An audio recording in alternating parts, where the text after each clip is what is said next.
C'est l'histoire d'un chat qui est un assassin. Il tue les animaux. Voilà, c'est le titre, c'est Le journal d'un chat assassin. Et l'auteur, c'est Anne Flynn. Je commence ? Vas-y, je t'en prie. D'accord. Je vais essayer de vous expliquer pour le lapin. Pour commencer, je pense que personne n'a apprécié le fait que j'ai réussi à le faire passer par la chatière. Ça n'a pas été si évident.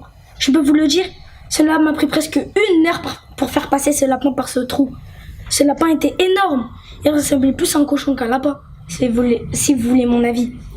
Rien de tout cela ne les intéressait. Ils étaient en train de devenir fous. C'est Thumper, a crié Ellie, le Thumper d'à côté. Pas possible, a enchéri le père d'Ellie. Maintenant, on a un gros problème. Qu'est-ce qu'on va bien pouvoir faire ? La mère d'Ellie m'a regardé fixement, puis elle dit : comment un chat peut-il faire une chose pareille ? Ce n'est pas comme si c'était un oiseau, ou une souris, ou ce que je sais. Ce lapin était aussi gros que ta fille. Ils pesaient 1 tonne tous les deux. Merci, c'est très gentil. Vous voyez comment ils sont dans ma famille. Enfin, dans la famille d'Ellie. Mais vous comprenez ce que je veux dire. Ellie, bien sûr, au bord de la crise de nerfs, folle de rage.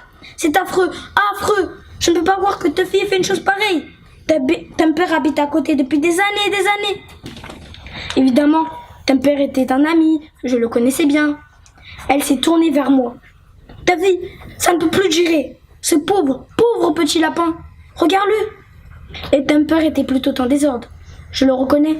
Il était plus qu'au boue et herbe en fait. Il avait aussi tout un tas de petits brindilles et de trucs plantés dans son pelage. Et il avait une traînée de gras sur son oreille.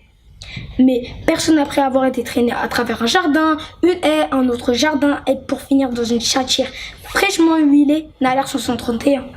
De toute façon, Thumper n'en avait rien à faire de son allure. Il était mort. Et pourtant, c'est bien ce qui tracassait les autres. Ça les tracassait même beaucoup. Qu'est-ce qu'on va faire ? C'est épouvantable. Les voisins ne nous adresseront plus jamais la parole. Il faut qu'on trouve quelque chose.